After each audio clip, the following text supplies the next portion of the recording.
L'histoire de l'anime commence en discutant de la manière dont la fin du monde se produira de manière inattendue et fantastique.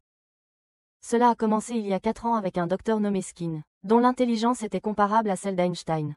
Skin a inventé un analgésique appelé HABNA, qui est devenu populaire sur le marché en raison de son faible coût et de l'absence d'effets secondaires. Il est devenu le sujet de conversation dans le monde entier, libérant les gens de divers types de souffrances, et a été décrit comme le médicament sauveur de l'humanité. Cependant, en l'espace de 3 ans, Skin a soudainement disparu et personne ne savait où il était. HABNA s'est avéré être un énorme piège tendu au monde. Nous passons à la prison de Northport, où se trouve un détenu nommé Axel.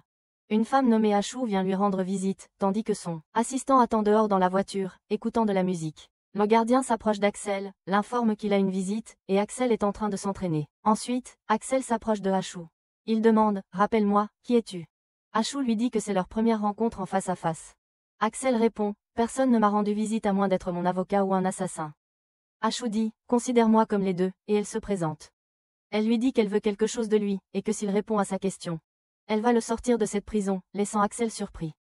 Il demande « Sais-tu combien de temps je dois purger ici ?» Elle répond « 888 ans, ce qui signifie la vie. » Elle l'informe qu'elle sait tout de lui, où il est né, ses dossiers professionnels et médicaux, et même sa pointure. Axel dit qu'il est content et demande ce qu'elle veut. Ashou demande à Axel s'il connaît HABNA. Il confirme que l'affaire est bien connue, même à l'intérieur de la prison. Elle demande s'il est au courant du crime qui s'est produit et lui montre un extrait vidéo sur son téléphone. Ce clip, d'à peine quelques minutes, est devenu viral et parle du docteur Skin, qui est porté disparu depuis 3 ans. Dans la vidéo, le docteur Skin affirme que si les gens ne ressentent pas la douleur, cela équivaut à la mort. Il leur dit aussi que l'humanité est au bord de l'anéantissement à cause de HABNA, et que l'humanité en dépend désormais fortement, se concentrant sur l'obtention de bénéfices importants. En peu de temps, ce qui conduit à un conflit sans fin entre eux et à une destruction environnementale continue, entraînant la destruction et la mort de beaucoup. En tant que médecin et scientifique, il est arrivé à une conclusion utile, c'est la réalité de l'humanité et que la race humaine doit faire face à une punition sévère. Il déclare qu'il n'a pas développé HABNA pour qu'elle soit juste un antidouleur, mais plutôt pour rester dans le corps pendant 3 ans puis muter, causant la mort. Il est impossible de l'expulser du corps. Il insiste sur le fait qu'il ne veut pas que leur vie soit entre ses mains, mais il joue le rôle de la 7e trompette, rien de plus. Il prédit que les premières victimes tomberont dans les 30 jours et qu'il a un remède pour cela, mais quelqu'un parmi eux doit le trouver avant la fin des 30 jours pour sauver l'humanité. La décision est entre leurs mains. Les paroles de Skin entraînent des troubles publics dans les rues, et les étudiants ne veulent pas continuer leurs études. Ashou dit à Axel que Skin cherchait la paix et l'égalité. Axel demande, alors, est-il devenu un diable à son retour? Après cela, le garde vient voir Axel et l'informe que le temps de visite est terminé. Ashou demande à Axel de trouver Skin, c'est sa demande. Avant qu'Axel parte avec le garde, il demande à Ashou, tu sais tout de moi, n'est-ce pas? Elle confirme, et il continue, alors tu dois savoir que j'ai vraiment une mauvaise habitude de m'échapper de prison. Les gardes disent à Axel de se dépêcher, mais il pousse le garde en disant pas besoin de se presser, ce qui met en colère le garde. Le garde sort son arme, mais Axel le frappe, le faisant tomber au sol. Axel prend l'arme du garde, la vise sur Ashou et demande à l'un des autres gardes de le libérer de ses entraves. Après cela, Axel court pour s'échapper, se déplaçant rapidement d'un étage à l'autre. Certains gardes essaient de l'attraper, mais il en jette un du dernier étage et poursuit son évasion, esquivant les attaques des gardes, et les frappant en retour pour qu'ils ne puissent pas l'attraper. Il l'entoure presque, mais il saute à un autre étage, et quand il atterrit, un des gardes l'attend et le saisit, mais Axel ne renonce pas. Il se bat contre le garde, se libérant de son emprise. Le garde essaie de frapper Axel, mais Axel parvient à le mettre à terre et continue son évasion, évitant les attaques des autres gardes. Il grimpe haut jusqu'à atteindre une sortie, sort le pistolet qu'il a et tire pour créer une ouverture à la sortie. Il saute par l'ouverture et grimpe au sommet de la prison, poursuivant son évasion. Pendant ce temps, l'assistant de Ashou reçoit un appel de Ashou, l'informant qu'Axel s'est échappé et lui demandant d'apporter la voiture, disant qu'Axel s'est transformé en un oiseau qui a fui sa cage, incitant l'assistant à agir rapidement. Passant à un étudiant nommé Leland, qui a protesté contre le fait d'assister des cours à cause de la mort imminente qu'ils affrontent. À cause de HABNA, une fille nommée Chris l'aborde. Chris salue Leland et lui dit qu'il a l'air d'aller bien. Leland dit qu'il est heureux, et elle demande, alors, voir l'humanité en crise, ça te rend si heureux? Il répond que ce n'est pas la raison. Le meilleur, c'est que je n'ai plus à aller à l'école, et on ne m'y force plus maintenant. Chris le frappe en le traitant d'idiot. Puis elle aperçoit un chat et essaie de s'en approcher, mais le chat s'éloigne. Et Chris remarque qu'il n'est pas très amical. Retour à Ashou et son assistante. Ashou demande à Elena de surveiller les communications de la police et le GPS. L'assistante suggère que la police pourrait avoir tué Axel. Ashou répond que ce n'est pas si simple. Elena annonce que la police ne l'a pas encore trouvé. Acho lui ordonne de continuer à observer. Nous passons à des bulletins d'information rapportant que des gens sont en émeute, causant des destructions et des incendies, ainsi que des diffusions en direct de responsables gouvernementaux, exhortant les gens à se calmer et à se comporter correctement. Il y a aussi des programmes avec des médecins éminents informant le public que le gouvernement ne pourra pas produire un antidote contre HABNA dans les 30 jours. Tout cela a affecté l'effondrement de l'économie, le mécontentement du public et la propagation des émeutes à travers le pays, avec des préparatifs de conflits entre différents groupes. La société pharmaceutique a empêché HABNA d'atteindre les marchés et a cessé sa production et sa distribution aux pharmacies. Ensuite, nous voyons Axel marcher joyeusement dans la ville quand un agent de police l'approche, lui demandant ce qu'il porte. L'agent plaisante en demandant si la tenue de prison est à la mode maintenant ou s'il s'est échappé. Axel rit et dit que c'est à la mode maintenant. Est-ce que quelqu'un se donne tout ce mal? Il plaisante. L'officier admet qu'il a raison et lui dit de rentrer chez lui à cause des émeutes en cours. Après le départ de l'officier, il reçoit un appel téléphonique l'informant qu'un détenu nommé Axel s'est évadé et qu'ils allaient envoyer sa photo. Alors que l'officier reçoit le message, Axel change de cap, se dirige vers un magasin de vêtements, se change, et monte dans un train pour une autre ville, coupe au bureau de Acho, où le président lui dit que la situation s'est aggravée et que, maintenant qu'ils savent qu'il enquête, ils n'ont laissé aucune trace. Il insiste sur la nécessité d'une confidentialité absolue. Acho s'informe sur le développement de HABNA. Le président répond que la situation est extrêmement difficile et que le temps est très court. Elle insiste sur le fait qu'ils doivent trouver le docteur Skin. Il confirme que c'est la situation actuelle et demande des nouvelles de leurs derniers membres. Elle l'informe qu'il a échappé mais affirme « Je vais définitivement le rattraper ». Le président déclare qu'il est leur dernier espoir pour retrouver Skin. Nous revenons ensuite à Axel, qui a atteint une autre ville. À la gare, sa photo est reconnue et les autorités la publient, l'invitant à se rendre et à ne pas résister. Cependant, Axel ne cède pas et parvient à s'enfuir à nouveau. La police tente de bloquer toutes les sorties et envoie des agents pour l'appréhender. Mais Axel les évite et se dirige vers une route d'urgence, échappant à leur contrôle. La police suit Axel de près. Nous passons à Elena, qui suit la localisation d'Axel et alerte l'assistant de Acho, qui est sur le point de partir, mais Elena l'arrête, en disant qu'Axel court à travers des zones désertes. Nous revenons à Chris, qui dit qu'elle va le rejoindre et le saluer. Pendant ce temps, nous voyons Axel, poursuivi par la police, continuant à les éviter en sautant de bâtiment en bâtiment et en glissant des étages supérieurs. Ensuite, nous trouvons Leland visitant un cimetière en attendant l'assistant de Acho. Quand il monte dans la voiture avec lui, l'assistant demande à Elena de le tenir au courant du parcours d'Axel. Elena répond qu'elle va l'envoyer tout de suite. Nous revenons à Axel, qui continue de fuir et entre dans un bâtiment pour éviter d'être attrapé par les autorités. Il saute par l'une des fenêtres et frappe un des agents, détruisant leur équipement. Nous retournons à Elena, qui rapporte qu'elle leur a envoyé sa localisation. L'assistant dit à Chris qu'elle peut y aller en premier et le forcer à se diriger vers le nord. Qui s'a dit, puis-je tirer? L'assistant répondit, va-y, mais ne détruis rien.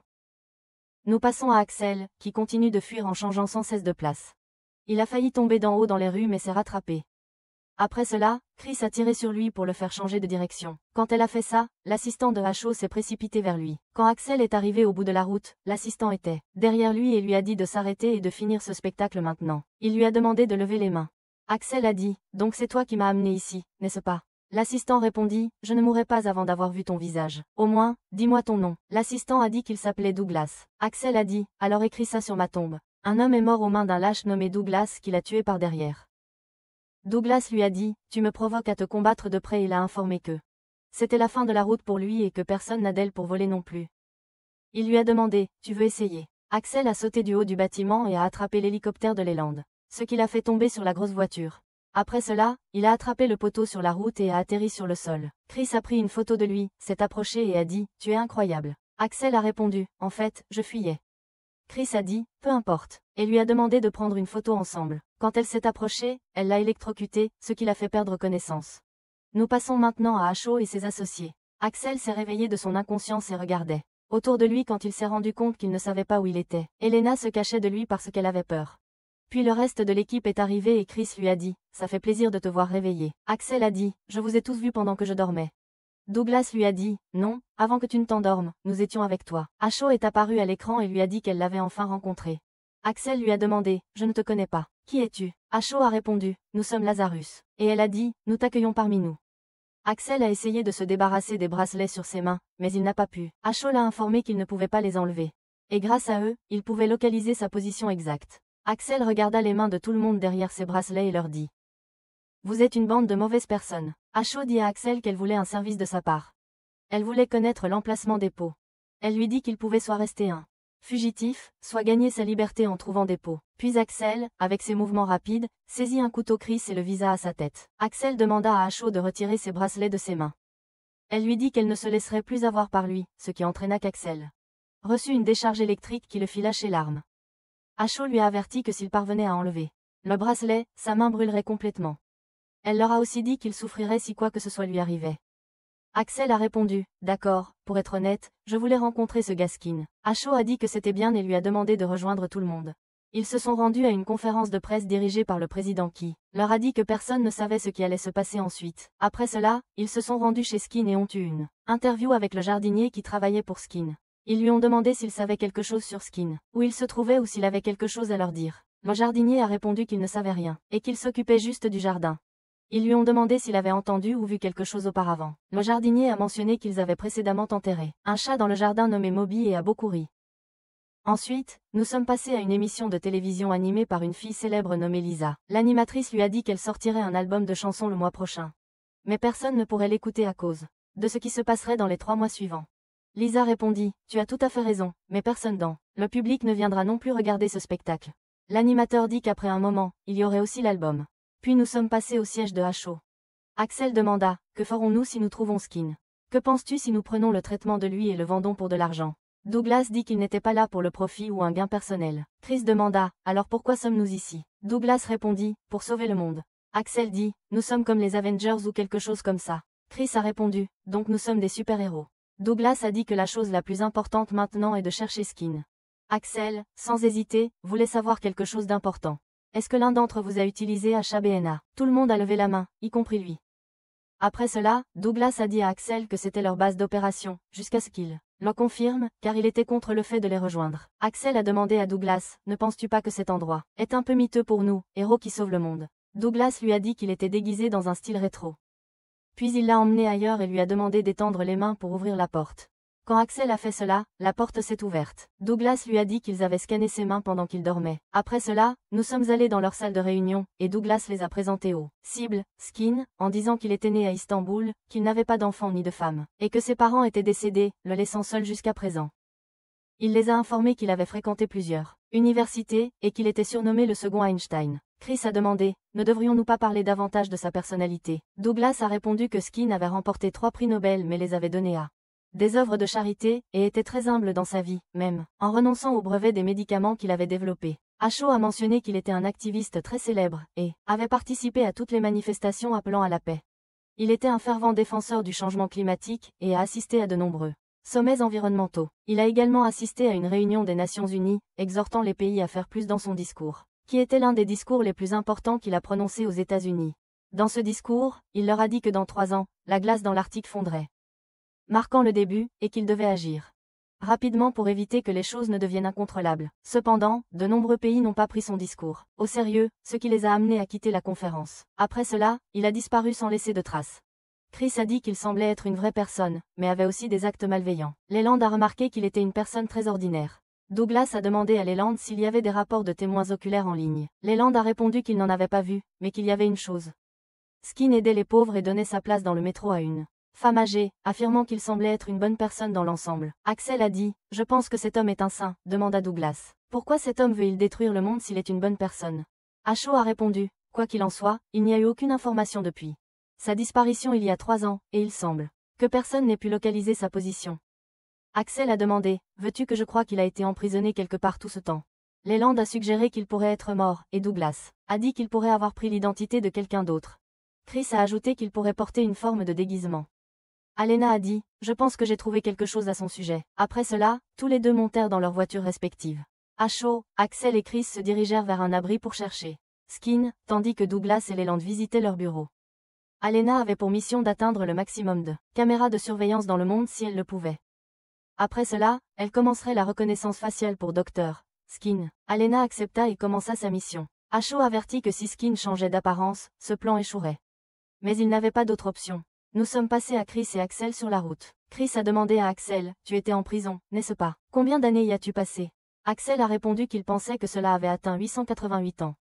Puis Chris s'est soudainement arrêté et a pointé son arme sur Axel, lui disant de sortir de la voiture, disant qu'elle ne conduirait pas avec un criminel comme lui. Elle lui a dit que ces années s'acquièrent quand on tue quelqu'un, et lui a demandé combien de personnes il avait tué. Axel a répondu, laisse-moi expliquer et me calmer. Sais-tu que le gouvernement double les peines de prison pour ceux qui essaient de s'échapper encore et encore? Il a expliqué qu'il avait été condamné à 3 ans, mais après plusieurs tentatives d'évasion, sa peine a été augmentée à ce chiffre ridicule. Chris a demandé à Axel, pourquoi as-tu essayé de t'échapper? Axel a dit, je pense que c'est mon passe-temps préféré. Ensuite, nous avons changé pour la voiture de Douglas et Leland. Leland a demandé à Douglas pourquoi il portait ces choses à son poignet. Douglas a demandé à Leland s'il voulait savoir. Leland a répondu que c'était juste de la curiosité et a demandé s'il avait vraiment fait quelque chose de mal. Douglas a dit, non, pas comme ça, et lui a dit qu'il avait été exilé ici à cause de quelques offenses ridicules. Leland a répondu, des infractions. Vraiment. Douglas lui a dit, assez parlé de moi, c'est ton tour maintenant. Leland a déclaré, il n'y a rien de fou dans mon histoire, juste quelques petits vols. Douglas a dit, je pense que tu es dans la catégorie des petits voleurs. Mais Elena n'est pas dans la même catégorie. Leland a demandé, es-tu sûr? Douglas a répondu qu'elle était une hackeuse notoire, qui commettait des crimes à l'échelle mondiale. Leland a dit qu'elle était toujours silencieuse quand il était près d'elle. Douglas a fait remarquer qu'elle pourrait être le plus grand atout sauvage de l'équipe. Après cela, ils se sont tous déplacés vers leur endroit désigné et ont commencé à vérifier la zone pour dépôt. Pendant qu'ils cherchaient dans 2 endroits dépôt, nous avons changé pour Chris et Axel, qui ont trouvé l'un des individus assis sur une chaise, inconscient. Axel a demandé, est-ce que c'est dépôt ou pas? Chris a répondu que cela pourrait être lui, mais qu'il avait subi une chirurgie esthétique. Axel était sur le point de réveiller l'homme quand ils ont entendu des voix de personnes s'approchant d'eux. Des coups de feu ont éclaté et Axel a riposté. Chris a mentionné qu'ils étaient russes. Axel lui a demandé si elle pouvait comprendre leur langue et a remarqué qu'il pensait qu'il y avait un mélange de 2 langues. Chris a demandé à Axel, est-ce que tu apprécies vraiment ça? Il a répondu, est-ce que c'est si évident? Chris a ensuite demandé à Axel, qu'est-ce que ce collier? Axel a répondu, c'est un porte-bonheur, expliquant qu'il le gardait toujours en sécurité. Et tant qu'il l'avait, il se sentait invincible. Il a ensuite attaqué la bande, tirant sur eux, ce qui a beaucoup surpris Chris. Elle a commenté que c'était contre nature, et elle s'est enfuie des tirs. Axel a également fui les tirs de la bande mais s'est caché d'eux. Après cela, il les a attaqués, en éliminant certains d'entre eux. Peu après, il a rencontré un autre homme en s'échappant, a pris son arme. Et l'a éliminé aussi. Après cela, Axel a évité de justesse d'être touché par des balles, mais il a esquivé les tirs et a rejoint Chris, et ils se sont enfuis ensemble. Ils ont croisé 2 membres de gang et les ont éliminés aussi. Ensuite, Axel a couru vers un homme qu'il croyait être Skin, mais la police est arrivée et lui a ordonné de s'arrêter. Axel leur a dit qu'il était aussi l'un des super-êtres. Après cela, Chris a illuminé la zone, provoquant chez l'homme se réveiller et commencer à pleurer, les suppliant de ne pas le tuer.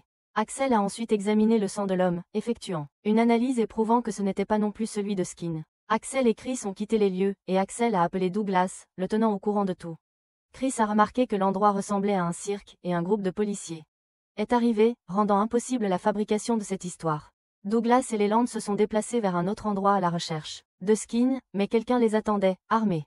Douglas s'est approché des ordinateurs et a dit qu'il pensait qu'ils avaient travaillé pendant un certain temps. Leland se promenait pour explorer l'endroit, mais un homme lui a pointé son arme. Il lui a fait signe de se taire, ce qui a beaucoup effrayé Leland. Ensuite, Douglas a pointé son arme sur l'inconnu, mais l'homme lui a dit de se calmer, et de baisser son arme pour que son ami ne soit pas blessé.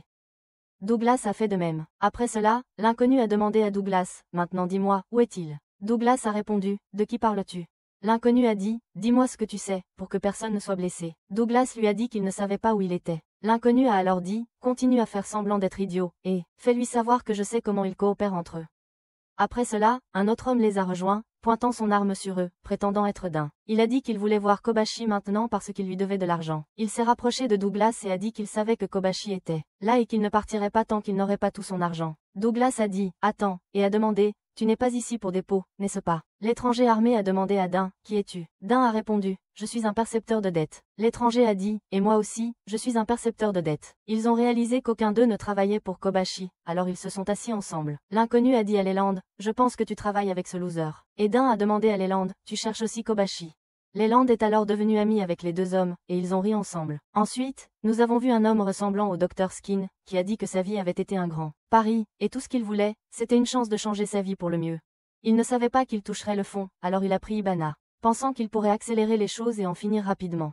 Mais il pensait que c'était un signe pour lui, un nouveau départ. Il se sentait excité mais se souvenait que la vie allait se terminer dans 30 jours, et il se sentait à nouveau désespéré. Nous sommes maintenant passés à Elena et à Shaw. Elena a dit qu'elle avait trouvé des skins, mais qu'il y en avait beaucoup dans le monde.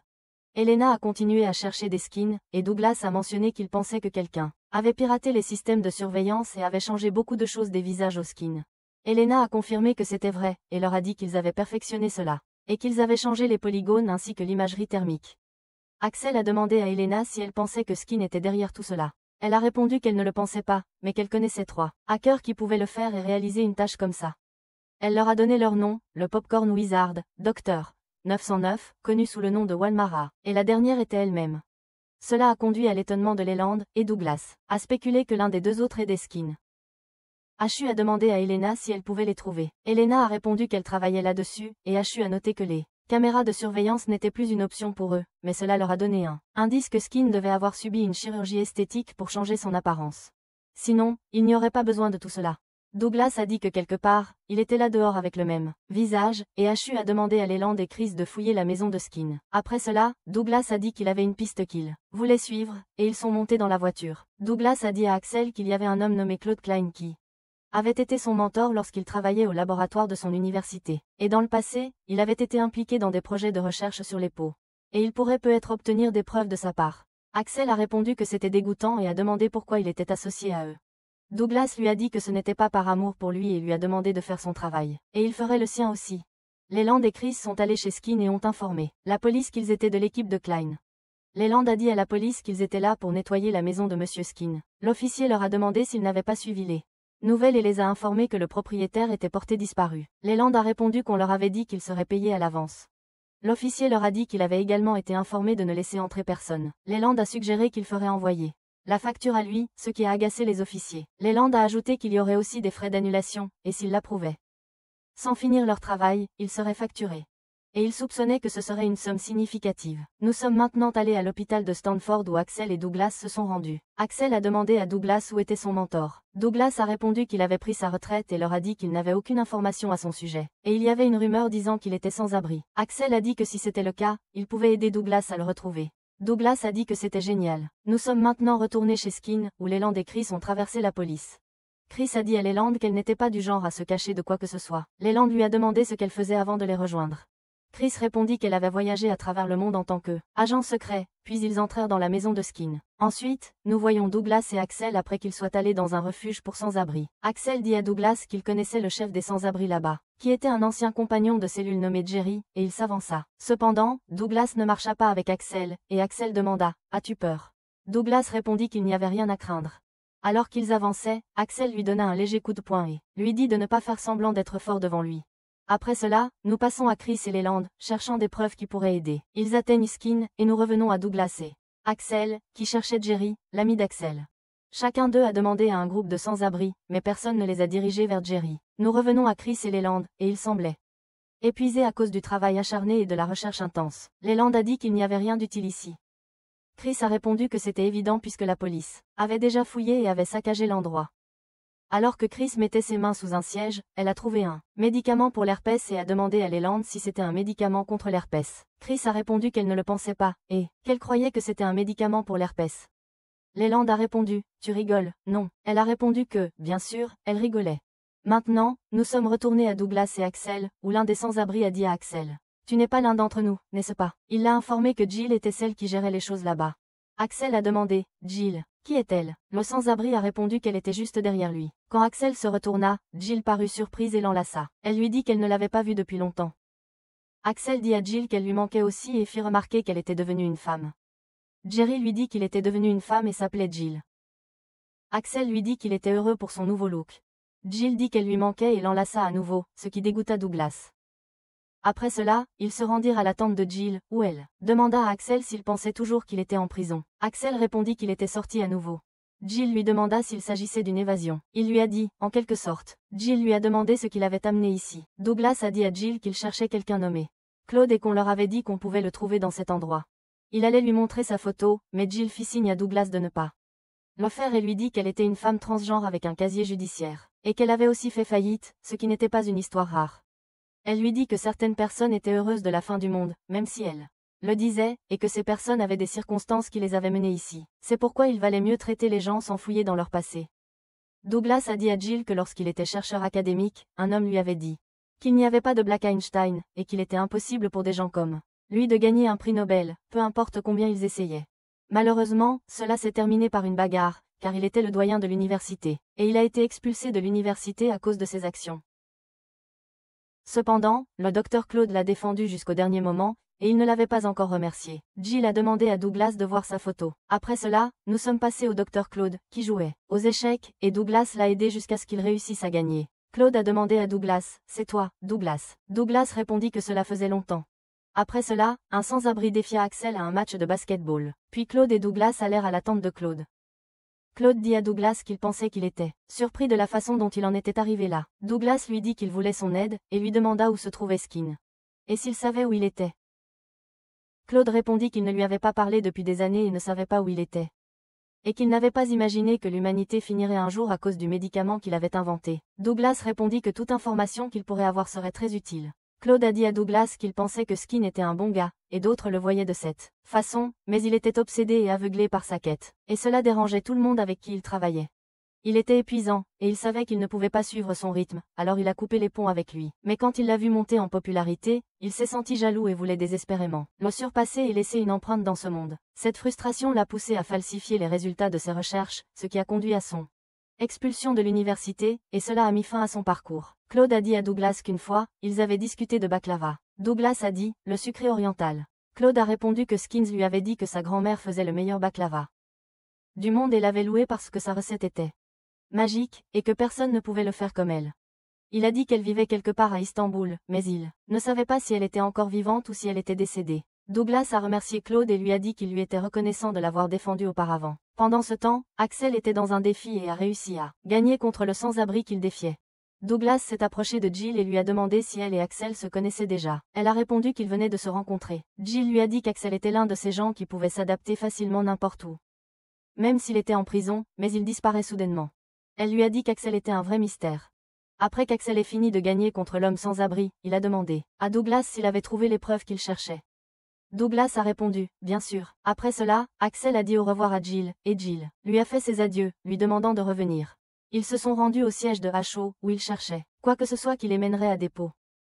Elena leur a dit de chercher quelque chose et les a informés qu'elle avait trouvé un endroit, appelé la zone de haute criminalité, qui n'a ni caméra ni données. Douglas a dit que cela semblait être une cachette unique, et que des skins pourraient s'y trouver. Leland a suggéré qu'ils pourraient tomber dans un piège, et Chris a convenu que cela ne pouvait être nié. Axel a dit qu'ils devraient y aller voir par eux-mêmes. Elena a mentionné qu'il faudrait 6 heures pour y arriver, et leur a dit de prendre l'hypercube jusqu'à Istanbul. HO a dit que c'était leur seule option. Ils ont voyagé via l'hypercube et sont arrivés à Istanbul, où Leland a dit. Ils y sont enfin arrivés, et Axel a demandé à Leland pourquoi il portait ses vêtements. Leland a répondu qu'on lui avait dit que c'était mieux de se déguiser parce que l'endroit n'était pas assez sûr. Axel a demandé s'il pensait que c'était vrai, à quoi Leland a répondu définitivement avant de partir et de continuer. Après cela, ils ont commencé à errer dans la ville. Il y avait des criminels qui les observaient, puis nous avons changé de scène pour le quartier général de HO, où Elena a dit à HO qu'ils avaient affaire à des gens qui cachent leur identité, alors elle a installé des pièges flottants et surveillait toutes les transactions passant par le point de nœud. Elle a réalisé une fausse déconstruction des multiples fonctions de compression de l'algorithme de hachage. HO a demandé à Elena de lui expliquer cela en termes plus simples. Et Elena a dit à HO qu'il s'agissait d'un leurre. Nous sommes passés à Axel et Leland, qui erraient dans la ville quand des criminels les ont encerclés, ce qui a beaucoup effrayé Leland. Mais Axel a dit à Leland de courir pour sauver sa vie. Les criminels les ont attaqués, mais Axel s'est défendu et leur a porté quelques coups. Après cela, il a pris Leland, et ils se sont enfuis, mais les criminels les poursuivaient. Axel a attrapé une voiture en mouvement et a aidé Leland à monter avec lui dans le véhicule. Après cela, ils ont sauté du haut de la voiture en mouvement, tout en s'échappant à travers les toits de la ville. Leland est tombé à l'intérieur d'un des bâtiments, et les criminels l'ont capturé, avec l'intention de voler ses affaires. Un des criminels a sorti une hache, mais Axel est apparu et a repoussé les criminels, les battant. Juste au moment où le criminel armé de la hache s'apprêtait à frapper Leland a dit qu'il était venu pour déguster du baklava préparé par Madame Belinda. Lorsque les criminels ont entendu cela, ils se sont arrêtés immédiatement et ont commencé à les écouter. Nous sommes revenus au quartier général de HO, où Chris a demandé à Douglas des nouvelles de l'équipe d'Istanbul. Douglas a dit qu'il n'avait rien entendu à leur sujet. Chris a demandé s'il était mort, et Douglas a répondu qu'il ne le pensait pas, car leurs indicateurs suggéraient qu'ils étaient encore en vie. Chris s'est demandé pourquoi HO avait choisi Leland pour aller avec Axel, au lieu d'eux, qui semblaient plus adaptés à cette mission. Douglas a dit qu'il semblait être un petit-fils. Nous avons fait la transition vers Istanbul, où ils se dirigeaient vers la maison de Belinda. Belinda leur a ouvert la porte et leur a dit qu'ils étaient les garçons qui venaient la rencontrer de l'extérieur de la ville. Leland répondit oui, bien sûr. Après cela, Belinda donna des bonbons aux criminels, ce qui les rendit très heureux. Et ils partirent. Puis elle invita Axel et Leland à entrer. Ensuite, elle leur servit le baklava qu'ils avaient demandé, et ils l'apprécièrent beaucoup. Belinda demanda à Axel s'il pouvait se présenter. Axel lui demanda de ne le dire à personne, mais ils étaient agents secrets. Belinda lui demanda s'il voulait dire comme James Bond. Axel répondit quelque chose comme ça et ajouta que, de nos jours, ils étaient tous pour la transparence. Belinda a demandé s'il avait un permis de tuer, et Axel a répondu, bien sûr, ce qui l'a surprise. Belinda a dit qu'ils étaient là pour son petit-fils et leur a dit qu'elle ne l'avait pas vu depuis de nombreuses années, et qu'elle ne l'avait pas caché, mais personne ne lui a jamais demandé. Nous passons à Asho, qui a dit que la patience est une vertu. Nous revenons chez Belinda, où elle leur a dit que Skin avait perdu ses parents quand il était jeune, alors elle l'a élevé. C'était juste un garçon ordinaire et un enfant doux qui pleurait. Il n'y avait rien d'étrange chez lui, peu importe les années ou le chaos qu'il a causé. Pour elle, il est toujours le petit-fils qu'elle a élevé. Leland a dit qu'il reconnaissait cette fleur. Belinda a répondu que Skin la lui avait apportée, et a mentionné que c'est un type rare de tulipe. Axel a demandé à Belinda quand elle avait parlé à Skin pour la dernière fois. Elle a répondu il y a environ 3 ans et leur a dit qu'il lui avait envoyé une vidéo. Elle leur a fait regarder la vidéo où Skin mentionnait qu'il n'était pas venu lui rendre visite car il était occupé. Il voulait venir chez elle pour goûter son baklava, mais il ne pouvait pas, et lui a demandé de prendre soin d'elle jusqu'à sa visite. Leland a dit qu'il ne pensait pas que ce genre d'homme commettrait un crime horrible. Axel a fouillé l'endroit et a dit qu'il croyait que Skin surveillait cet endroit pour assurer la sécurité de Belinda. Il a trouvé une caméra de sécurité et a dit « Vous, Skin, je sais que vous me regardez, et je veux que vous vous souveniez de mon visage parce que je viens pour vous écraser. » Nous avons fait la transition vers Alena et Asho, où Alena a dit à Asho qu'elle avait chassé des criminels et découvert le portefeuille manquant du Docteur 909 et qu'il était temps de détruire. Asho a dit que le Docteur 909 est l'un des hackers les plus dangereux au monde et leur a informé que le FBI n'a pas pu le localiser. Cependant, grâce à Alena, nous avons réussi à le trouver et à identifier son portefeuille caché. J'ai demandé à Chris qu'était son portefeuille caché. Douglas a répondu de le considérer comme un compte bancaire pour les crypto-monnaies. Asho a noté que lorsque nous avons enquêté, nous avons trouvé un flux d'argent inhabituel. Leland a demandé si c'était réel. Asho a dit que c'était une somme énorme, surtout juste avant l'annonce des skins. Un trader en bourse, Sam, a déposé une grosse somme sur le compte du Docteur 909. Un des signes est qu'il savait à l'avance que les actions de Abna allaient s'effondrer. Chris a mentionné qu'il en avait vendu beaucoup avant que la nouvelle ne soit révélée. J'ai dit que le plan skin d'Alena a commencé il y a 3 ans, quand il a disparu et a effacé toutes ses traces. Il a dû être impossible de faire ça sans des hackers de haut niveau.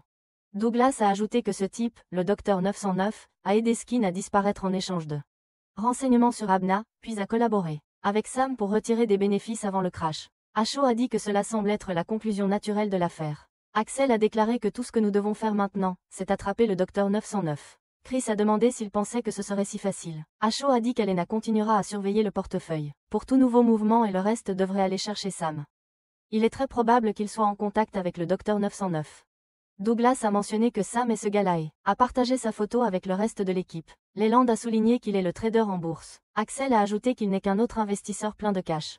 Chris a dit qu'il n'est sûrement pas un fan et suppose qu'il est riche, narcissique et stupide. Douglas a mentionné qu'il pense qu'il se prend pour un gros bonnet et fait attendre les femmes. Leland a suggéré de le rechercher en ligne et de regarder une vidéo où il prend Abna, en assurant à tout le monde qu'il n'y a rien à craindre pendant qu'il fête avec tout le monde. Il leur a dit que c'est la seule chose qu'il aime garder dans son club privé. Qui est l'objet le plus tranchant qu'ils aient vu, les conduisant à se sentir dégoûtés après avoir regardé la vidéo. Axel a demandé comment ils allaient rencontrer ces imbéciles. Douglas a dit que Sam organise une fête dans son club tous les semaines et choisit une nouvelle fille pour le rejoindre. Alors, quand ils sont arrivés là-bas, Leland a demandé pourquoi il était habillé en femme. Douglas a répondu que c'est pour la sécurité. On ne sait pas quel genre de fille ce type préfère. Axel a dit à Leland qu'il pense que le costume lui va très bien et s'est approché de lui. Douglas leur a demandé d'arrêter de plaisanter. Chris a dit que c'était impossible. Ils ont réservé Vizinar comme DJ ce soir. Axel a demandé s'il était célèbre. Leland a répondu, tu ne le connais pas.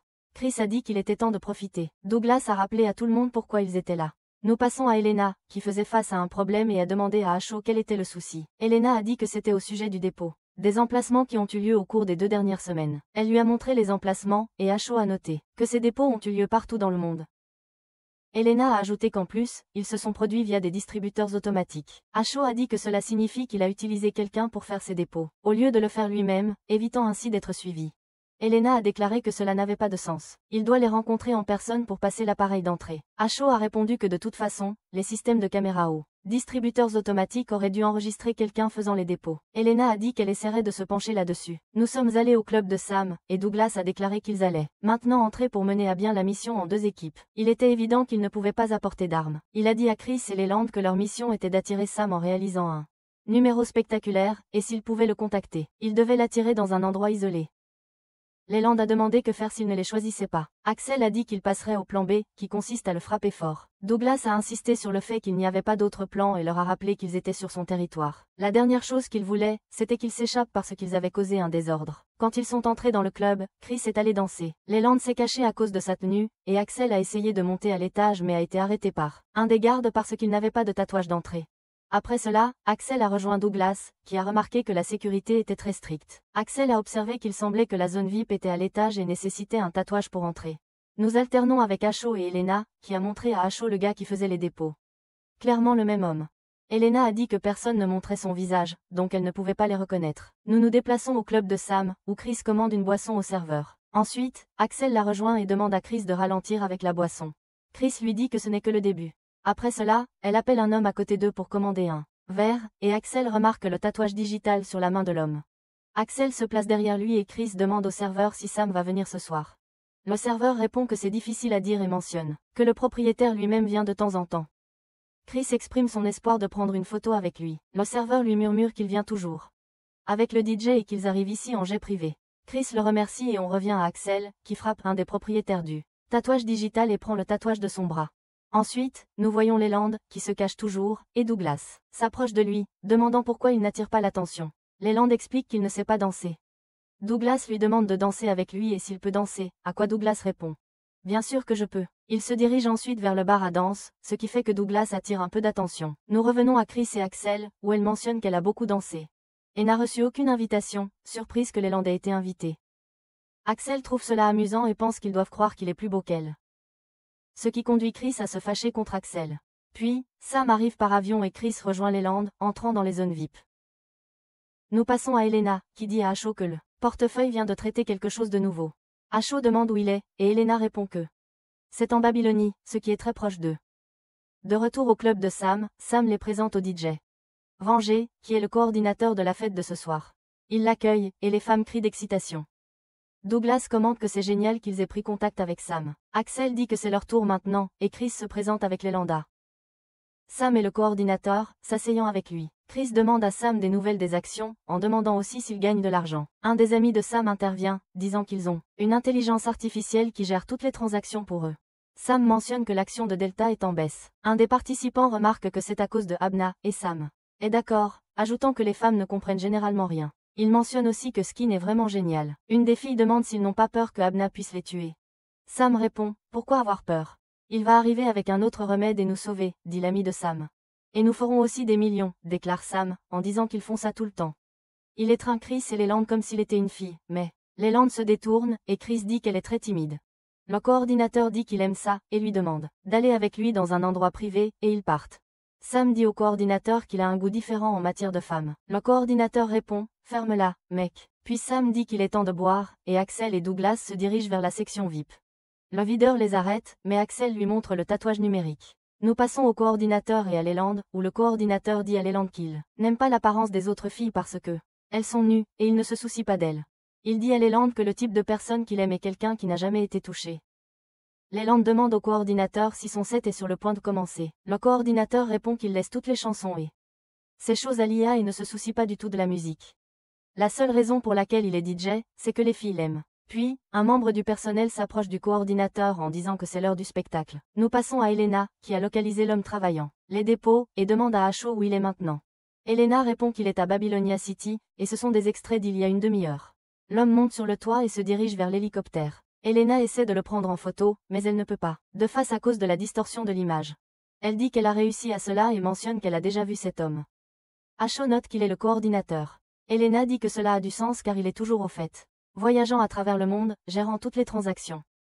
Ensuite, nous passons à Axel et Douglas alors qu'ils sont presque atteignent l'étage supérieur, mais les gardes les attrapent. Un des gardes leur demande d'où ils ont eu les tatouages numériques.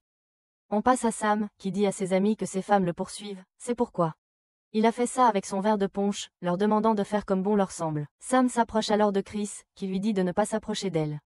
Sam la rassure en disant qu'elle est dans son club privé, et que la police ne peut pas venir ici. Il garantit que le punch lui fera tout oublier. Chris dit à Sam, alors tu aimes chasser les femmes, ce qui surprend Sam car Chris n'est pas affecté par sa boisson. Chris dit à Sam que ces drogues de fait bon marché ne l'affectent pas, et elle le frappe. Elle s'approche, le gifle, puis le frappe encore quelques fois avant de lui donner un coup de pied qui le fait tomber du toit sur le coordinateur. Nous revenons à Axel et Douglas après qu'ils ont découvert la vérité sur le docteur 909, qui est le coordinateur. Axel et Douglas réussissent à se débarrasser des gardes, en les frappant et en prenant leurs armes. Leland s'enfuit également de la scène. Puis Sam dit au coordinateur, après avoir entendu des coups de feu, que ce n'est pas bon et qu'ils doivent s'échapper. Nous revenons à Chris, qui vient de neutraliser un garde. Puis sauve Leland d'être poursuivi par un autre garde. Un autre garde l'attaque, mais Chris le met à terre et s'échappe avec Leland. Nous passons ensuite à Douglas, pris dans une fusillade avec les gardes, qui se baisse à côté d'Axel et leur dit que Sam et le coordinateur essaient de s'échapper en avion.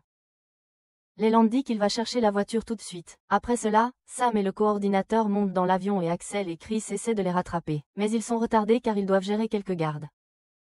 Sam ordonne à l'avion de décoller, et quand il le fait, Axel court rapidement et saute, parvenant à s'accrocher à l'avion. Sam observe Axel et commente que cet homme a vu trop de films d'action. Chris dit qu'Axel est fou. Pendant qu'Axel s'accroche à l'avion, Douglas et Leland les suivent en voiture. Ensuite, Sam ordonne à l'avion de se débarrasser de cet homme. Mais l'avion refuse la demande, ce qui rend Sam très en colère. Après cela, Leland envoie un petit avion depuis leur voiture pour aider Axel. Alors qu'Axel manque de s'écraser contre une grue, il lâche l'avion. Mais leur avion l'attend et le sauve. Axel dit à Leland de se diriger vers l'avion de Sam et sort une arme. Juste au moment où Sam et le coordinateur pensent s'être débarrassés d'Axel, il réapparaît avec le pistolet pointé sur eux, suscitant à nouveau leur colère. Sam ordonne encore une fois à l'avion d'éliminer ce type, mais l'avion refuse à nouveau. Ce qui exaspère encore plus Sam. L'avion tente de percuter Axel, mais Axel esquive l'attaque de l'avion et lui tire dessus, le blessant, ce qui le fait s'écraser dans l'eau. Axel s'approche d'eux, en pointant l'arme sur eux. Sam lui dit qu'il lui donnera l'argent qu'il veut, mais de ne pas le tuer. Axel répond, d'accord, mais me diras-tu où est Skin? Il exige que Sam lui dise tout, sinon il subira une attaque. Sam demande au coordinateur, sais-tu quelque chose? Le coordinateur dit qu'il n'en a aucune idée. Sam interroge davantage le coordinateur, lui demandant comment il a acquis tout cet argent. Le coordinateur répond qu'il a piraté des données de Delta. Axel insiste, alors donne-moi cette information, mais le coordinateur dit qu'il ne peut pas. Sam la prend au coordinateur et la remet à Axel. Après cela, Axel part avec son petit avion. Ensuite, Sam est arrêté pour délit d'initié avec le hacké docteur 909 à cause d'une fuite de données. Nous nous rendons au siège de Rachaud, où ils suivent les nouvelles. Douglas déclare que le docteur 909 n'a rien à voir avec les skins, tandis que Rachaud insiste qu'il n'a aucun lien avec cela. Elena mentionne qu'ils savent maintenant que Delta était au courant des risques de Abna, impliquant un certain niveau de responsabilité. Axel déclare que ces personnes sont liées au pot. Ensuite, nous passons à un laboratoire rempli de singes, dont beaucoup étaient là. Mais l'un d'eux est mort. Nous nous rendons chez le président, et il était endormi. Après cela, il s'est réveillé, a jeté le téléphone, et s'est écrasé contre les murs, ce qui a causé sa rupture. Puis nous nous déplaçons au siège de Rachaud, où Douglas a dit que le docteur 909 avait piraté les données de Delta et avait appris la menace de Abna. Plus importante encore, Delta était responsable des expériences secrètes sur Abna. Rachaud a demandé si Delta savait exactement à quel point le médicament était dangereux. Douglas leur a dit que cette image faisait partie des images, et Dylan a demandé si sa mère avait vu l'image. Rachaud a dit que cette image faisait partie de celle qu'ils avaient prise de 909, et elle n'avait aucune idée de ce que c'était. Axel a demandé que se passerait-il si la société conspirait avec Skinner, et si c'était le cas, toutes les expériences pourraient être falsifiées. Douglas a dit que c'était possible. La conclusion ici est qu'il est possible qu'Axel soit lié à Skinner. Rachaud a demandé à Elena s'il y avait quelque chose de nouveau, et Elena a répondu qu'elle n'avait pas trouvé de données sur les expériences secrètes, mais qu'elle avait trouvé quelque chose de étrange. Elle leur a parlé de quelqu'un qui téléchargeait de la musique depuis leur serveur chaque semaine sur un site de musique appelé SoundCloud. Chris a dit que cela pourrait être quelqu'un qui aime la musique, et Dylan a demandé ce qu'il y avait d'étrange là-dedans. Elena leur a dit d'écouter ça et a joué un extrait pour eux, mais ils n'ont rien compris. Douglas a ensuite demandé à Elena d'ouvrir cet extrait avec un autre programme, et quand elle l'a fait, des fichiers étranges sont apparus. Rachaud, après s'être approché de l'écran, a dit que c'étaient les fichiers secrets des expériences. Douglas a demandé si elle pouvait les distinguer, et elle a répondu, bien sûr, à un niveau basique. Chris a demandé pourquoi il cryptait les données des expériences puis les téléchargeait sur un site de médias sociaux parce qu'il voulait que cela atteigne quelqu'un qui préfère rester caché. Dylan a dit que cette personne le ferait. Chris a dit que c'était Skinner, et Axel a dit qu'ils avaient maintenant beaucoup de documents à leur sujet, donc ils devraient y aller et les accueillir. Après cela, ils sont allés au bâtiment de Delta, et Chris a dit. Il n'y avait pas de grand bâtiment d'où sauter pour les atteindre. Dylan a essayé d'utiliser son drone, mais ça n'a pas fonctionné car ils avaient un dispositif de brouillage. Douglas a dit qu'ils avaient un parking souterrain non connecté au bâtiment. Pendant que Chris continuait la surveillance, Axel se dirigeait vers le bâtiment et est entré facilement, mais a attiré l'attention des gardes. Lorsqu'il a atteint l'ascenseur, les gardes se sont approchés de lui et sont montés avec lui. À l'intérieur de l'ascenseur, les gardes l'ont fouillé minutieusement, et Axel a dit à Douglas, de l'extérieur qu'il était incroyable qu'il soit allé là-bas seul. Après cela, nous sommes passés à elle. Ascenseur, où Axel se battait constamment contre 4 gardes, mais finalement, Axel les a vaincus seul. Après cela, il est sorti de l'ascenseur et est allé vers le président, mettant le téléphone sur sa tête par derrière, et lui a demandé de ne pas bouger et de désactiver tous les systèmes de sécurité. Le président a dit qu'il ne pouvait pas faire ça, et Axel a dit, je t'ai dit, s'il te plaît. Puis le président a dit de désactiver le système de sécurité. Après cela, Axel s'est assis devant lui et lui a montré les expériences sur l'écran. Ce qui a surpris le président, qui a demandé qui il était. Axel a également eu un appel vidéo avec ses amis, et Douglas a dit au président qu'il savait qu'il était celui qui l'avait mis sur Internet. Le président a demandé à Axel ce qu'il voulait de lui, l'argent. Axel a dit qu'il voulait savoir où était Skinner. Le président a dit que personne n'était plus fatigué que lui de ne pas savoir où il était, et qu'il n'avait aucun moyen de le contacter, donc il devait traverser tous ces tracas juste pour envoyer les données. Douglas a demandé au président s'il savait que Abna allait devenir mauvais, et le président a demandé si cela deviendrait toxique. Douglas a demandé au président comment cela se faisait.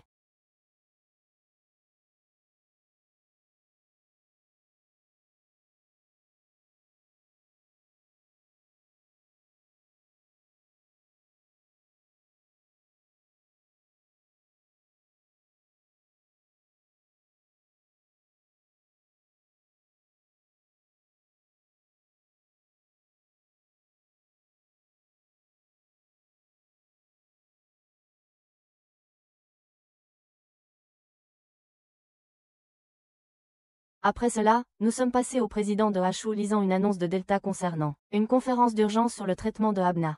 Il a demandé à HU si cette invitation avait été envoyée à des médecins et chercheurs célèbres. HU a dit, bien sûr, c'était un événement, et dès que Skinner a découvert que si quelqu'un avait développé un antidote pour Abna, il viendrait certainement le vérifier. Le président de HU a dit que si cette conférence était fausse, comme il le pensait, ils attireraient Skinner dehors et l'arrêteraient dès son apparition. HU a dit, bien sûr, que le comité mènerait bientôt son enquête. Et sa présidente a demandé si elle en avait entendu parler. HU a dit qu'elle en avait entendu parler et lui a dit qu'il devait présenter des solutions à ce moment-là. Sinon il serait dans une position très faible. Le président a dit que dans cette situation, il ne pouvait pas le faire reculer ou oublier, il devait donc le faire sortir. Après cela, nous sommes allés chez la société Delta, et il y a beaucoup de gardes pour la conférence. Nous sommes allés à Delan, et il a dit, cet antidote semble réel. HU lui a dit que chacun de ces flacons contient un système de localisation au cas où quelqu'un essaierait de le voler. Nous sommes allés à Douglas, et il a demandé, comment pourront-ils entrer? Axel a dit qu'il pourrait essayer de prendre d'assaut le bâtiment de l'extérieur. Douglas a dit qu'il est possible qu'il se faufile déguisé en manifestants invités. Le chef de Delta a dit que leur société de sécurité privée avait fouillé le bâtiment et effectué une inspection complète pour vérifier la présence de dispositifs d'écoute. Le garde a dit, il y a 50 agents de sécurité, moi y compris, en alerte maximale. Nous avons également examiné 50 agents de sécurité, et il est difficile pour les skins de placer un espion parmi nous. Si nous attirons l'attention des skins, et si leur pirate informatique peut pénétrer le système, alors quoi? HO a dit, voici Elena. Elena a dit, Delta possède un réseau de base pour traiter les informations classifiées, et un autre réseau pour gérer toutes les fonctions vitales du bâtiment. Chris a demandé, quelle est la différence entre eux? Elena lui a répondu, le réseau de base situé ici est isolé de toutes les autres communications, et le mur est protégé, aucun signal sans fil ne peut le traverser. Même les smartphones ne sont pas autorisés, et de tels téléphones réguliers pour que le hacker abandonne. Elena lui a dit, non, plus la sécurité est forte, plus les hackers ne peuvent pas résister. En plus de cela, nous les avons attirés en laissant le réseau de base accessible de l'extérieur. HO a dit, les choses sont sur le point de commencer. Elle leur a demandé de bien se préparer. Axel a dit, allez les gars, célébrons maintenant. Après cela, nous sommes passés à Delta, où de nombreux chercheurs et médecins étaient arrivés, et ils sont entrés un par la porte. On leur a demandé de remettre leur smartphone, mais le docteur Patrick oublie de remettre son téléphone, ce qui a attiré l'attention. Douglas a demandé à HO qui c'était, et HO a dit qu'il était sous sa supervision. Douglas a dit à HO qu'il vaudrait mieux le surveiller. Puis Douglas l'a suivi sur scène. Après cela, nous sommes passés au président, à qui on a demandé s'il se sentait mieux maintenant. Le président a dit, bien sûr, qu'il était désolé s'il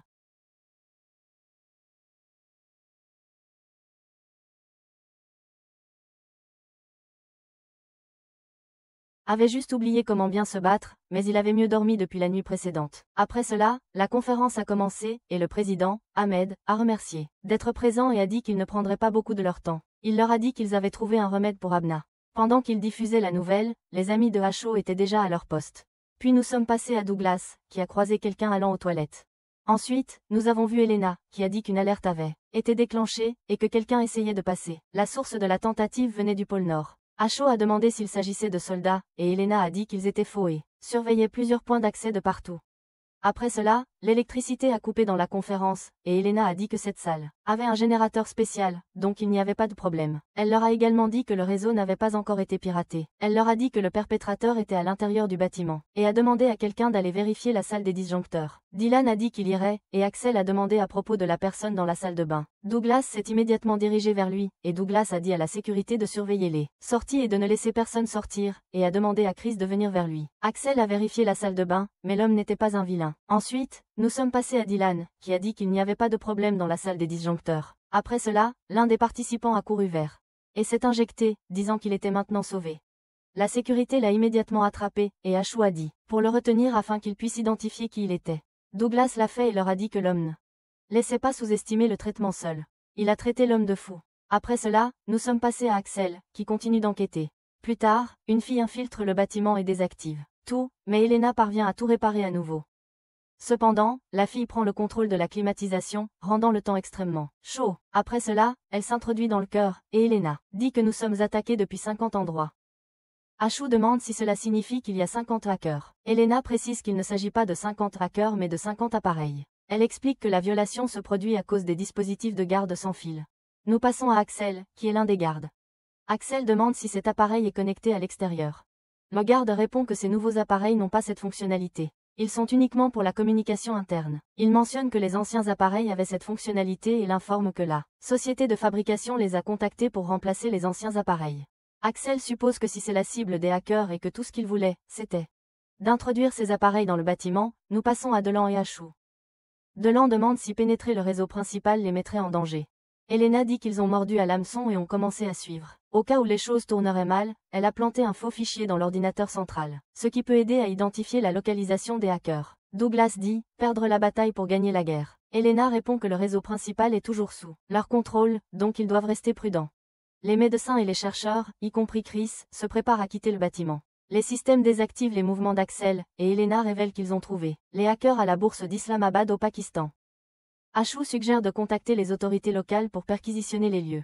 Douglas mentionne que chaque bourse dans n'importe quel pays possède une infrastructure réseau sécurisée, et la violer pourrait fournir suffisamment de bandes passantes au hacker pour lancer une attaque cybernétique massive. Nous passons ensuite à la bourse d'Islamabad. Lorsque la police arrive, les hackers partent immédiatement. La police informe H.O. qu'il n'y a personne. Elena remarque qu'ils sont en train de bouger et se demande comment il peut se déplacer avec une si grande quantité de données depuis les montagnes. Nous passons ensuite à la fille hackée qui, après avoir échappé à la police, recommence à travailler sur son ordinateur. Elle dit « Laissez-moi voir ce remède » et remarque que elle pense que tout est faux, comme elle s'y attendait. Elle jette ensuite l'ordinateur. Elena dit plus tard tristement qu'ils ont fui et croit qu'ils ont installé leur base mobile près de la bourse pour les distraire. Chris remarque que cela signifie qu'ils ont perdu la bataille dans la guerre. Delan demande ce qu'ils devraient faire maintenant. Après cela, Elena reçoit un appel de la hackée qui se fait appeler la sorcière du popcorn. Elle complimente Elena en disant « C'est très impressionnant, un grand salut à toi ». Elle informe Elena qu'elle était très proche de être découverte, ce qui est vraiment incroyable. Elena essaie de la garder en ligne, mais échoue. Ils se rendent au siège de Rachio où ils ont trouvé un livre contenant des informations sur les skins. Il a visité l'une des colonies il y a 15 ans. Dans sa jeunesse, les skins avaient beaucoup de talent et ont connu du succès, se distinguant par sa philosophie et de nombreux accomplissements dès son jeune âge. Cette colonie est désormais un nouveau groupe religieux connu sous le nom de la Tour de la Vérité, et ils vénèrent l'intelligence artificielle comme un être vivant, la suivant parce qu'elle ne possède aucun des désirs humains. Tout cela semble suspect, et ils se sont isolés de la société, vivant de la Terre en autarcie. Si Skin vit dans ce monde, nous ne croyons pas que ce serait sa destination idéale. Certains parmi eux croient que Skin est au même endroit, tandis que d'autres en doutent. Cependant, Elena pourrait se connecter à leur intelligence artificielle et apprendre tout, mais leur IA est complètement isolée du monde extérieur et s'appelle Naja. Elle le sait parce qu'elle y a grandi. Ils ont ensuite décidé qu'ils pourraient entrer par l'extérieur s'ils ne pouvaient pas établir de contact, et qu'Elena pourrait revenir vers eux à nouveau, peut-être acceptée si elle voulait vivre avec eux une fois de plus. Elle entreprendrait cette mission seule, ce qui pourrait être dangereux pour elle. Mais si quelqu'un de plus âgé l'accompagnait, cela pourrait susciter des soupçons. Cependant, si c'est une personne jeune, cela ne poserait peut-être pas de danger, surtout si c'est Leland. Ils se sont ensuite séparés en 2 voitures et ont pris la route vers la tour de la vérité. Ils les ont informés que s'ils trouvaient des pots à l'intérieur, ils essaieraient de les contacter. Et s'ils ne le trouvaient pas ou ne communiquaient pas dans les 72 heures, ils viendraient aider parce qu'ils prévoyaient de dormir à proximité. Puis ils sont entrés, et la vieille amie d'Elena, Anna, l'a accueillie. Elena a présenté Leland à Anna pour un accueil chaleureux. Ils ont continué à marcher jusqu'à ce qu'Elena rencontre Carl, qu'elle connaissait aussi depuis longtemps. Carl s'est avancé pour saluer Elena et lui a assuré que le monde extérieur était plein de péchés et d'impuretés, elle pouvait donc être confiante quant à son retour. Puis Billy, le chef du lieu, s'est approché d'eux et a chaleureusement salué Leland, car il était un nouveau membre de la famille, arrivant au moment du festival sacré. Ils sont ensuite allés dans leur chambre et ont vu leurs appareils de communication confisqués. On leur a dit que ces appareils étaient mal conçus, et que tout le monde extérieur était rempli de fausses informations qui pouvaient facilement tromper les gens. Mais pas d'inquiétude, car Nadja s'occuperait d'eux ici, et il ne faudrait pas longtemps pour se débarrasser de cette pensée extérieure dans leur tête. La nuit tomba sur eux, et ils allèrent se coucher, mais Leland se réveilla et sortit. Elena le suivit, mais ils ne purent capter aucun signal pour contacter leur équipe depuis l'intérieur à cause des interférences dans la zone. Puis, nous passons au reste de l'équipe logée ailleurs, où Douglas communique avec Asho, demandant une liste des chercheurs qui ont visité la tour de la vérité lors de la visite de Skin. Les agents fédéraux commencèrent à bouger rapidement, rendant difficile l'obtention de toutes des informations maintenant, mais ils essaieraient de trouver ce qu'ils pouvaient. Après avoir terminé l'appel, Douglas quitta sa chambre et parla avec Chris au sujet d'Elena et Leland, exprimant leur inquiétude pour eux. Jusqu'à présent,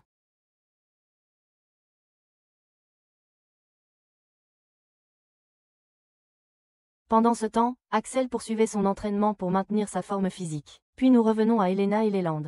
Anna les emmena en visite à l'intérieur de la tour, leur montrant ce qu'ils faisaient, et comment ils avaient atteint l'autosuffisance et tout ça. Elle leur fournit de la nourriture, et ils commencèrent à discuter de la vie à l'extérieur. Comment cela nécessitait beaucoup d'argent, et comment c'était complètement différent d'ici. Ils ont expliqué à Anna que tout travail ne nécessite pas d'argent, comme chercher des personnes. Ce qui est très difficile et revient à être poursuivi par d'autres et menacé de rembourser des dettes, en se déguisant avec les vêtements de l'autre sexe, mais ils sont toujours poursuivis. Puis l'heure du repas arriva, et tout le monde se rassembla pour manger ensemble à une table. Ils remercièrent Nadja pour toute la nourriture, et ils servirent aussi à manger à Leland. Il hésita à manger, mais Billy s'approcha de lui, l'encourageant à manger pour devenir membre de la famille. Quand Leland mangea enfin, tout le monde l'applaudit, et Billy informa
Ensuite, le reste de l'équipe dans la cachette reçut un dossier sur Billy, disant qu'il était parmi les chercheurs du MIT avec Skin, et un leader à la tour de la vérité.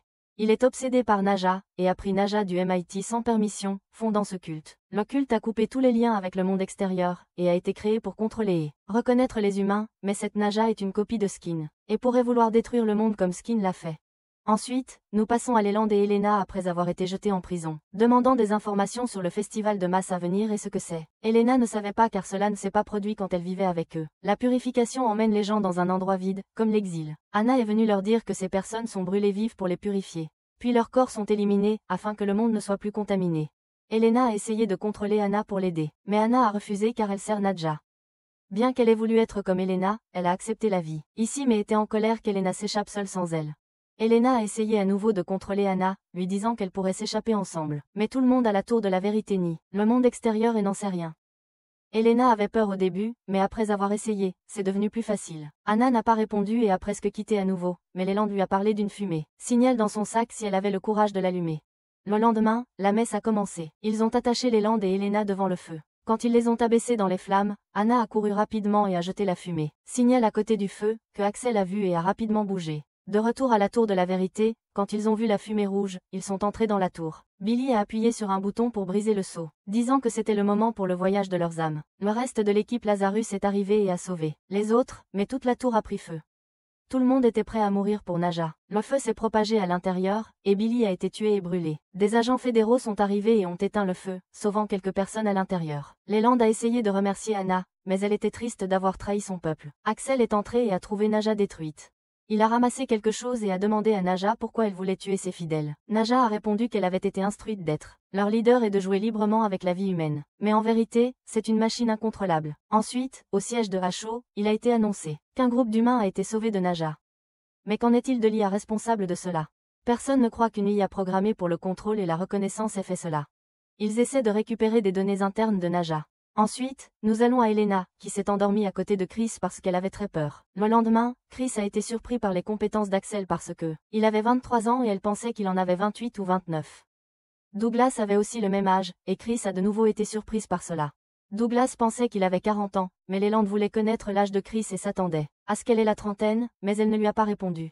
Cependant, il lui a dit qu'il pouvait l'appeler madame, ce qui l'a agacée. Elle le regarda d'un air noir, puis il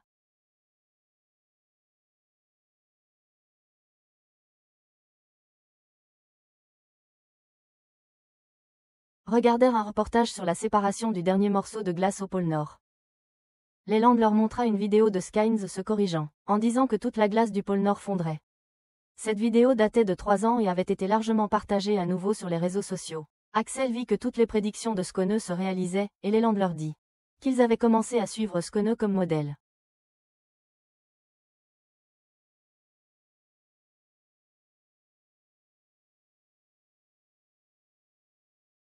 En 15 jours. Chris plaisanta et leur dit que la guerre mondiale réduirait plus les gens que HABNA, mais Leland s'est opposé à sa blague. Puis Ashio est venu vers eux et leur a dit de commencer maintenant. Elle leur a également dit que leur recherche était revenue à la case départ. Même les agents du FBI qui ont attaqué la tour de la vérité n'ont rien trouvé de lié à Skynes, et que le fondateur, Naga, était une intelligence artificielle conçue sur le modèle du cerveau de Skynes. Mais le FBI a conclu que l'homme lui-même n'était impliqué dans rien. Chris a demandé quelle était la prochaine étape, mais Douglas pensait qu'à ce moment-là, il fallait revenir au début, et que il devrait jeter un autre coup d'œil à la vidéo de Skynes. Puis ils se sont mis à regarder la vidéo de Skynes. Ensuite, Chris a arrêté la vidéo et a demandé ce que était la 7e trompette dont Skynes parlait. Ashio savait que c'était quelque chose du Nouveau Testament, et que c'était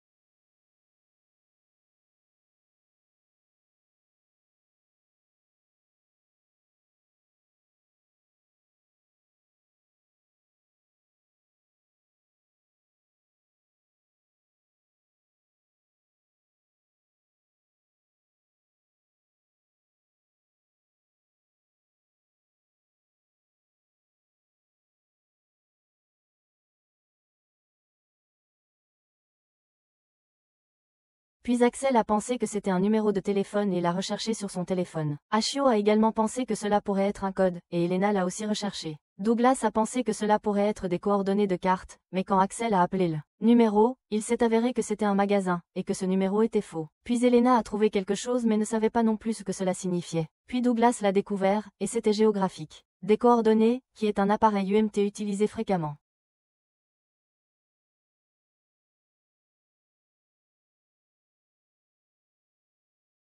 Au cours de la dernière décennie.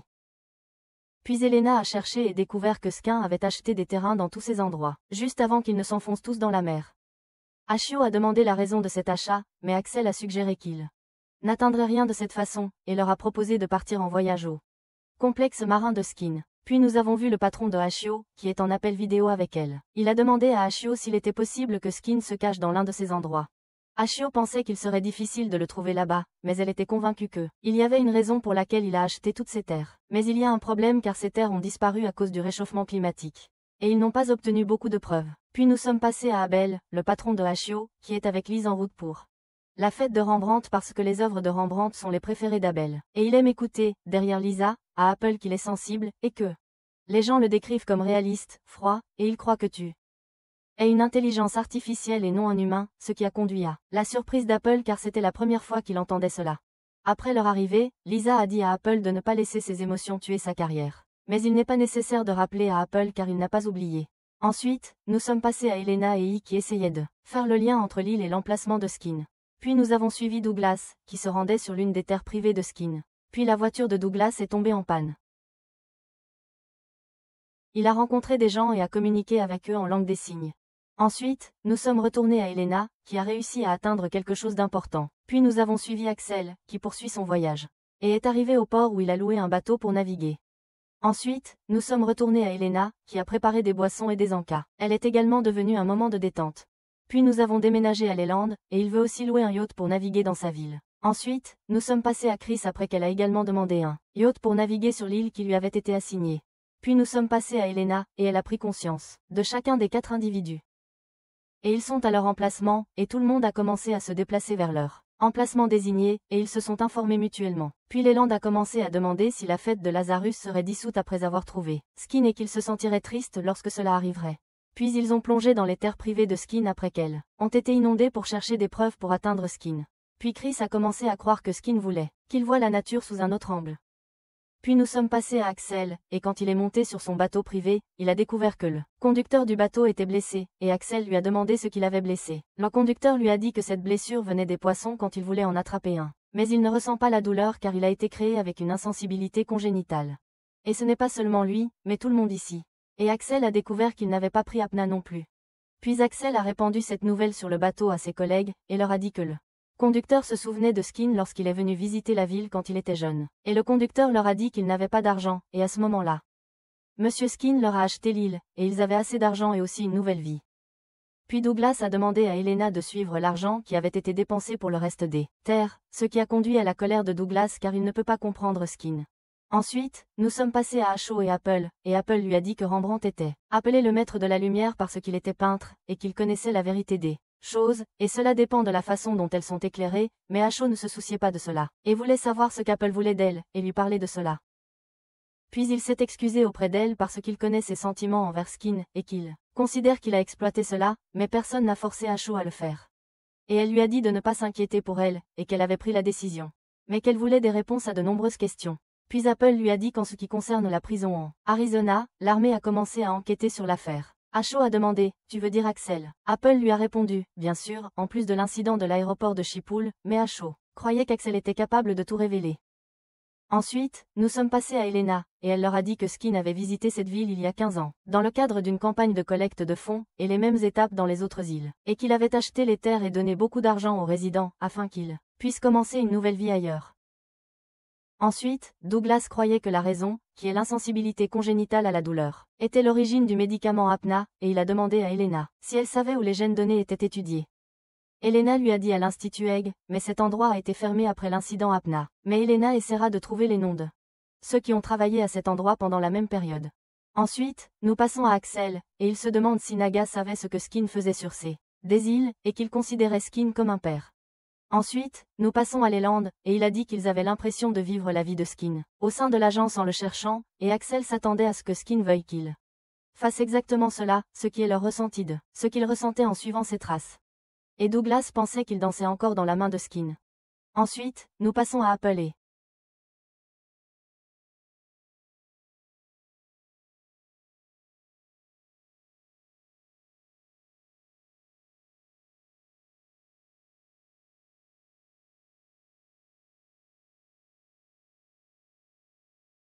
puis nous passons à Elena, qui a trouvé une archive de données contenant une liste de chercheurs associés à l'Institut de la Haye. Puis Elena a trouvé quelqu'un qu'ils connaissent bien. Puis nous passons à Chris, qui a également rencontré la même femme. Elle a essayé de faire semblant de ne pas l'avoir vue, mais la femme l'a attrapée par derrière et l'a accueillie, ce qui a fait peur à Chris. Chris a été détenu et immobilisé, puis tout le monde, sauf Chris, s'est rendu au quartier général de Asho. Leland a noté que l'atmosphère était sombre et a demandé des nouvelles de Chris. Elle a presque révélé à Asho que Chris avait été capturé mais a été interrompu par Douglas, qui lui a demandé de parler d'abord du développement de Seekins à Abna à la Haye. Il savait que cela avait été fermé, et Douglas a demandé à Helena de mener des enquêtes pour découvrir qui travaillait là-bas à ce moment-là. Il a souligné que Madame Ashaw avait été parmi les personnes présentes, et qu'elle était une amie proche de Seekins, ce qui a surpris tout le monde. Douglas a ensuite demandé à Ashaw son avis sur cette affaire. Ashaw s'attendait à ce que quelqu'un finisse par découvrir cette information. Elle a admis qu'elle avait effectivement été là à ce moment-là, mais avant qu'elle puisse finir sa phrase, Seekins a disparu sans la moindre trace et ne les avait pas informés d'un seul mot. Cela l'a dévastée, et elle a quitté l'institution peu de temps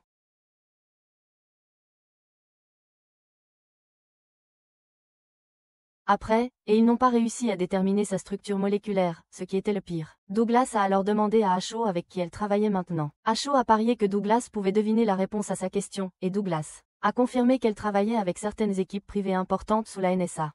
Ashaw lui a assuré qu'il avait raison, et que Junaid l'avait envoyé à cause de sa lutte avec Seekins. Puis Axel pensa qu'il n'était qu'un bouc émissaire pour eux si quelque chose tournait mal.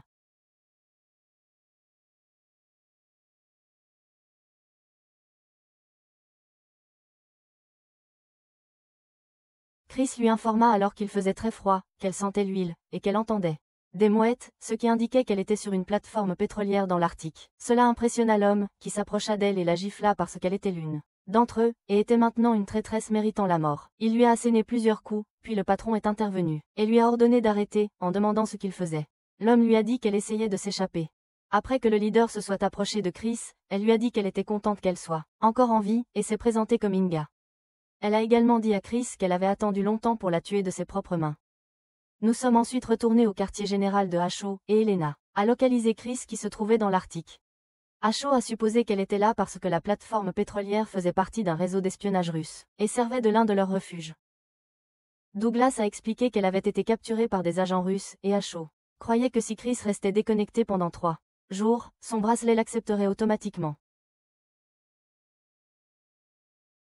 Commune. Ils avaient configuré cela ainsi parce qu'elle le voulait, révélant que son vrai nom n'était pas Chris, et qu'elle avait été une agente dans les forces spéciales russes avant de les abandonner. Elle avait changé de visage et de nom, devenant membre de Lazarus, pleinement consciente que pour qu'il fasse confiance à une agente comme elle devait être prête à risquer sa vie. Nous sommes retournés à Chris, et Inga l'a reconnue malgré les nombreuses opérations qu'elle avait subies, car ses yeux étaient facilement identifiables. Il gardait le même regard obstiné qu'avant. Elle se souvenait d'il y a 3 ans, lorsqu'il avait été annoncé qu'elle était morte dans un incident à l'aéroport, mais personne n'avait retrouvé son corps. Elle savait qu'elle devait trouver Chris, et lui a dit qu'elle attendait quelqu'un pour l'aider, mais il n'y avait personne pour assister une traîtresse comme elle. Puis on revient au quartier général de Ashaw, et Douglas a remarqué que le temps passait.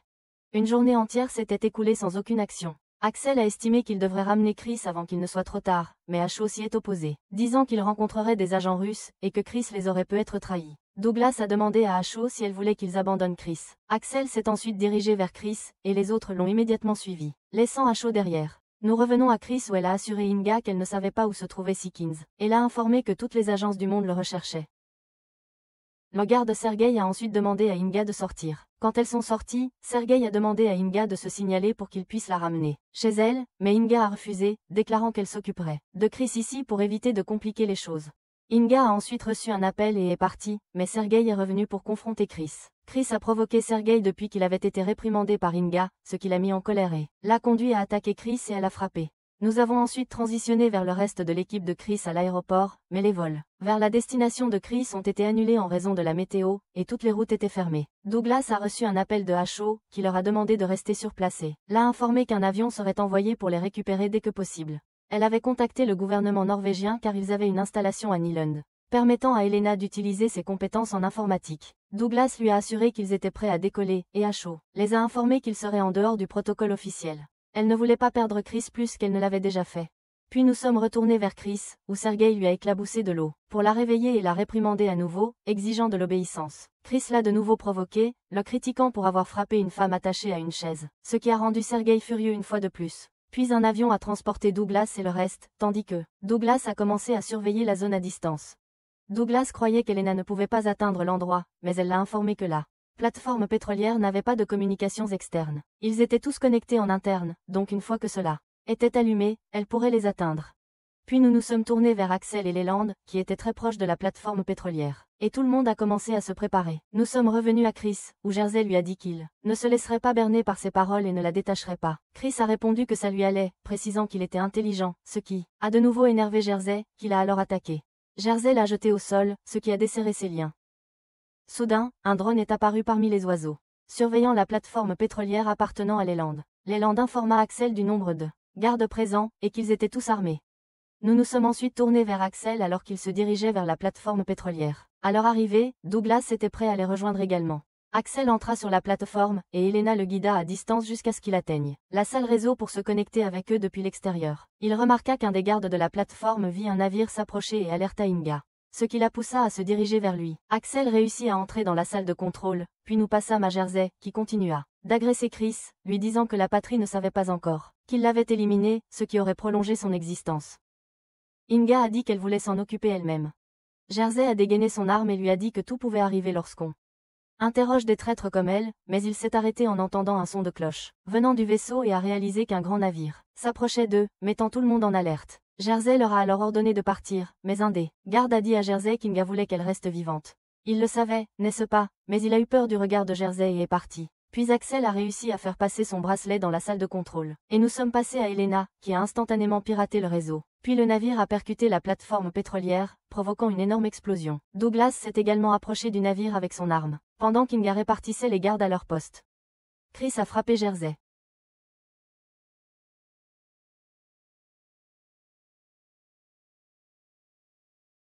Renversant Jersey au sol, et elle s'est libérée avec succès. Nous sommes passés à Elena, qui leur a dit qu'elle avait trouvé Chris et leur a indiqué sa position avant qu'Axel ne se précipite vers elle. Un des gardes a informé Inga que le navire était sans capitaine, et Inga a rapidement compris que c'était un piège, et leur a ordonné de chercher des infiltrés. Elena a pris le contrôle du treuil sur la plateforme pétrolière, dirigeant des tirs vers la plateforme et les gardes. Axel continuait de se diriger vers Chris, éliminant quelques gardes que Leland avait informés, aidé par Douglas alors qu'il se rapprochait de la plateforme. Mais quand l'un des gardes a essayé de tirer sur Douglas, il a été surpris de trouver Leland là. Axel continuait d'éliminer des gardes, tandis que Jersey reprenait conscience.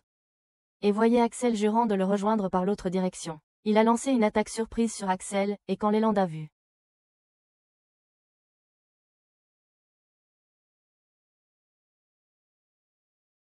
Axel, alors la position de Leland a été révélée quand un garde lui tira dessus, provoquant l'explosion de son bateau. Douglas se précipita vers Leland pour l'aider immédiatement. Le combat entre Axel et Jersey continua alors que Jersey lançait Axel dans le feu, mais il fut aidé par le contrôle d'Elena, qui le sauva des flammes. Elle le guida dans la bonne direction, et une fois qu'Axel eut neutralisé un garde, Chris était derrière lui, mais elle était très épuisée. Axel la soutint, lui demandant si elle pouvait marcher, l'encourageant à le suivre. Cependant, Chris demanda à Axel pourquoi il était là, et lui demanda de la laisser, car elle ne méritait pas d'être sauvée. Axel ne se souciait pas de son passé ni de celui des autres, et ne voulait rien entendre de sa part. Quand il vit les gardes arriver vers eux, il lui dit qu'il la sauvait pour son bien.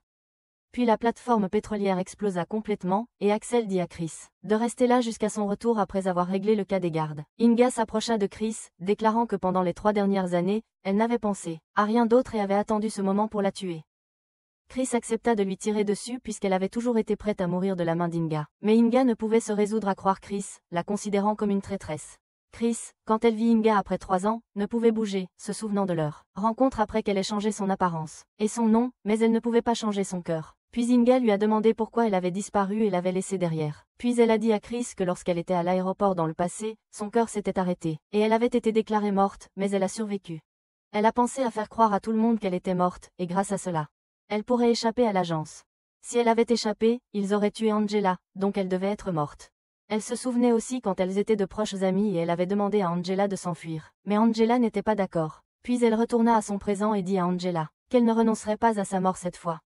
Quand elle visa, Chris tenait la main d'Angela, jusqu'à ce que Jersey arrive et leur dise que le traître devait mourir. Il tira une balle, mais Angela prit la balle et mourut dans les bras de Chris.